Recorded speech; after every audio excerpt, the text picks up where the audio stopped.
Bonsoir à toutes et à tous.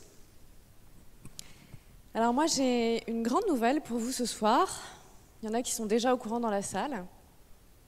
C'est la fin du monde. Ou pour être plus précise, c'est la fin d'un monde. Il y a eu d'autres civilisations avant nous. Est-ce qu'il y en aura après? On ne sait pas.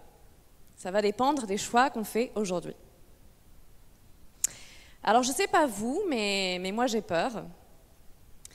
J'ai peur qu'il y ait des incendies autour de la maison. J'ai peur que le village d'à côté décide de nous couper l'eau cet été.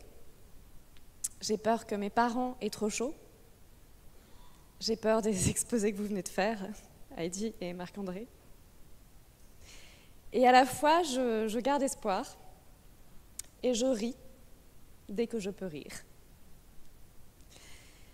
Alors rassurez-vous, l'idée c'est quand même qu'on ressorte de ce moment ensemble avec un peu plus de légèreté et surtout une immense envie d'agir. Je vais faire un petit sondage dans la salle. Levez la main ceux qui parmi vous sont pessimistes quant à 2050. Levez la main ceux qui pensent qu'on vivra mieux en 2050 qu'aujourd'hui. Ok, c'est très parlant. Donc on va partir de ce ressenti-là, à savoir l'éco-anxiété. L'anxiété vis-à-vis des effondrements écologiques à venir. Alors, avec le mouvement de mobilisation citoyenne qui s'appelle On est prêt, que j'ai fondé en 2018, on vient tout juste de sortir une campagne qui s'appelle « Tu flippes ?» point d'interrogation. Prendre soin de soi pour prendre soin du monde. Le manifeste de cette campagne, c'est de dire que si tu flippes, c'est bien normal, étant donné la gravité de la situation, étant donné l'inaction des décideurs, et plus que ça, Marc-André, étant donné la destruction du vivant, étant donné aussi la répression de ceux qui agissent, et que la bonne nouvelle, c'est que vous n'êtes pas seul à flipper. En réalité, on est des millions à flipper pour notre avenir. Alors la proposition, c'est venez, on en parle, on transforme ces émotions en action, et ensemble, on devient une force immense. Alors si je reviens sur ces différents points, la gravité de la situation pour commencer, ça fait quand même plus de 50 ans que les scientifiques nous alertent sur la gravité de la situation, sur l'urgence à transformer en profondeur nos modes de vie, à transformer en profondeur nos sociétés, et les scientifiques ont l'impression de crier dans le désert. Le rapport Meadows sur les limites de la croissance a 50 ans, il est sorti en 1973. Et aujourd'hui, les scientifiques sont désespérés, ils sont révoltés et ils ont lancé un mouvement qui s'appelle Scientifiques en rébellion pour nous inviter justement à la désobéissance civile. Autre point, si vous flippez, c'est normal. Et c'est même très sain. Parce qu'aujourd'hui, la menace, elle est bien réelle. Et si on est là aujourd'hui, sur Terre, c'est parce que justement, la peur nous a conseillé et nous a permis de survivre. Et donc aujourd'hui, la peur peut être une bonne conseillère et nous permettre d'agir face à la menace, à condition qu'elle ne se transforme pas en angoisse, en panique, qu'elle ne nous paralyse pas et qu'elle ne nous rende pas manipulables. Vous voyez de quoi je parle. Troisième point, vous n'êtes pas seul à flipper. En réalité, il y a 75% de la population française qui dit ressentir de l'anxiété en lien avec l'environnement.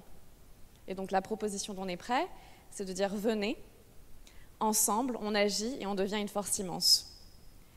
Il y a des sociologues américains, des femmes qui s'appellent Erika Chenoweth et Maria Stephan, qui ont démontré qu'à partir du moment où 3,5% d'une population se mobilise, eh bien, il est possible de faire tomber un système.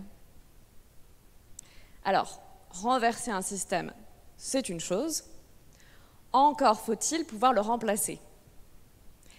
Et donc, se réfléchissent de concert la résistance et l'alternative. Lutter contre et agir pour. Alors, tel que vous me voyez aujourd'hui, j'ai moi-même traversé mon éco-anxiété. En 2006, j'ai vu 2 documentaires qui m'ont fait prendre conscience de la situation, Une vérité qui dérange d'Al Gore et La 11e heure, sur la mort des océans. Et à partir de ce moment-là, j'ai eu une prise de conscience sans retour en arrière possible. Et mon éco-anxiété a grandi au fur et à mesure des annonces des scientifiques, jusqu'à m'interroger de manière très régulière sur ma juste place dans la société. Et alors 10 ans après, j'ai fini moi-même par bifurquer. J'ai quitté le monde du cinéma, je travaillais chez Canal+ à l'époque, et j'ai décidé de mettre mes compétences et mon réseau au service de la protection du vivant. Alors au départ, j'essayais de faire porter cette idée par d'autres, souvent des hommes de plus de 50 ans, expérimentés, tout ça. Ça marchait pas bien, ils ne comprenaient pas vraiment ce que j'avais en tête. Et donc, j'ai fini par écouter mes amis et par créer moi-même cet écosystème que j'avais en tête depuis des années, à savoir un écosystème qui coordonne les scientifiques, les sachants, avec les artistes et les faiseurs sur le terrain.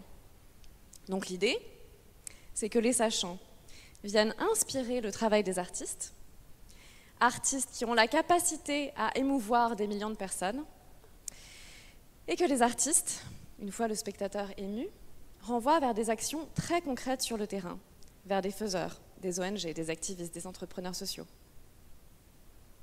Et c'est comme ça qu'est né On est prêt et Imagine 2050. Alors On est prêt, sa raison d'être, c'est un mouvement de mobilisation citoyenne qui mobilise pour le vivant et la justice sociale. Imagine 2050, c'est une société qui accompagne les leaders culturels à prendre conscience des grands enjeux de société et à transformer leurs récits. Dans les 2 cas, on s'appuie sur la théorie du donut de Kate Raworth, qui prend en compte aussi bien les 9 limites planétaires à ne pas franchir, normalement, que le plancher social nécessaire pour vivre dignement.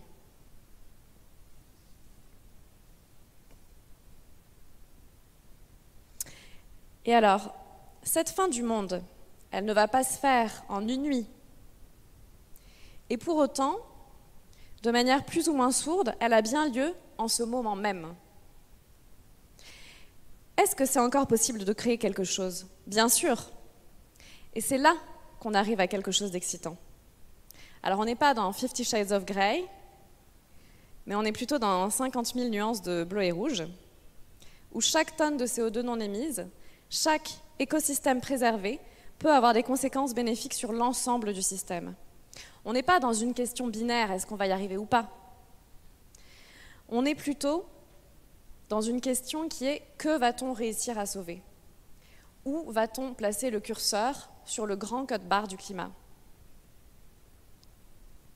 Et pour inventer ce nouveau monde, je vous parlais tout à l'heure de la théorie du donut de Kate Raworth, mais le truc, c'est que si nous résolvons le problème du climat, nous ne résolvons pas notre capacité à habiter cette planète. Le climat n'est qu'un symptôme. Le problème, il est bien plus profond, il est que, depuis un peu trop longtemps maintenant, on se croit comme maître et possesseur de la nature, comme disait Descartes. Résultat, nous avons dépassé 6 frontières planétaires sur 9, et les scientifiques nous disent que nous entrons dans des zones d'incertitude dont ils sont incapables de comprendre et d'anticiper les conséquences. Merci Descartes. Alors je parlais tout à l'heure de la peur.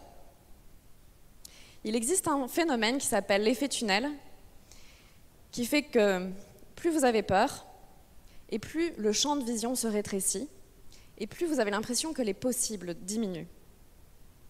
À l'inverse, le fait d'imaginer des possibles plus positifs augmente le champ de vision et font diminuer la peur. Les 2 antidotes pour réguler la peur, ce sont d'une part l'imagination et d'autre part le fait d'être nombreux face à la menace, le lien humain, le fait d'avoir des alliés. Et des alliés, c'est quoi? Ce sont des personnes avec qui on partage un récit commun. Alors je vous donne quelques exemples du pouvoir de l'imagination. Il y a une personne, je ne sais pas si vous en avez parlé, qui s'appelle Edward Bernays, qui est le neveu de Freud, et qui dans les années 20 a posé les bases du marketing contemporain en s'appuyant sur la découverte de l'inconscient. Et un jour, les publicitaires lui ont demandé comment on pourrait faire pour faire fumer l'autre moitié de la population, à savoir les femmes.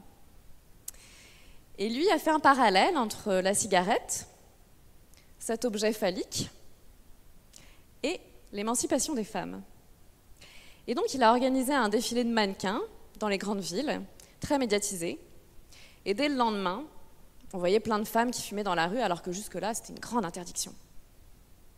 Autre exemple, la série Le Jeu de la Dame, je ne sais pas si vous l'avez vue, elle a créé un énorme engouement pour les échecs, et notamment chez les femmes. Autre exemple, Le Bureau des légendes, grosse explosion de candidatures pour devenir agent secret.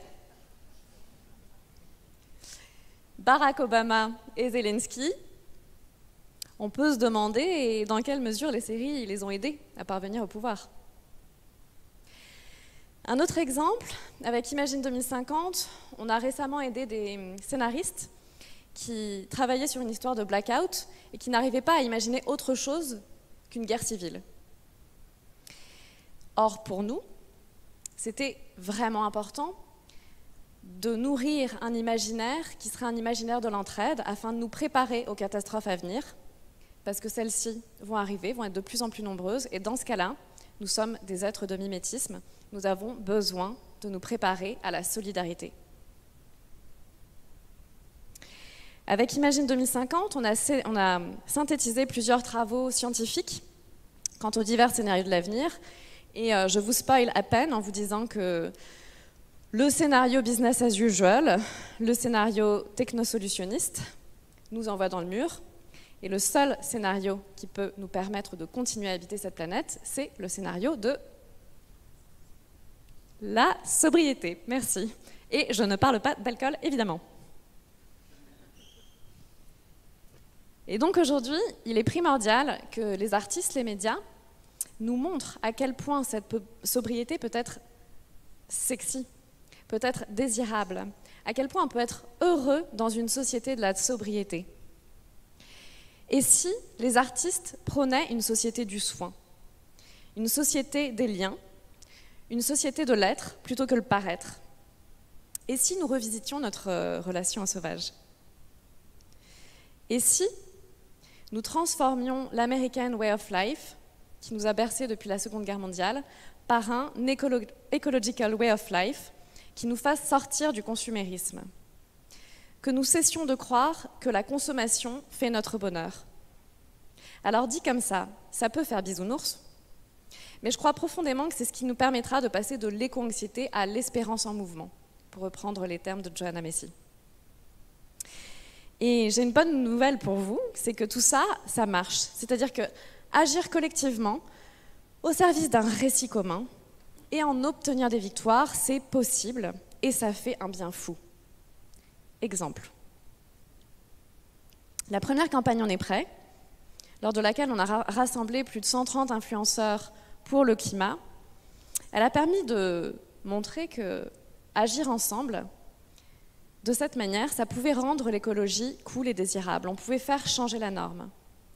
Agir ensemble, ça pouvait être très joyeux et ludique, malgré la gravité de la situation. Et surtout, il ne faut pas attendre de se sentir parfait ou légitime avant de passer à l'action.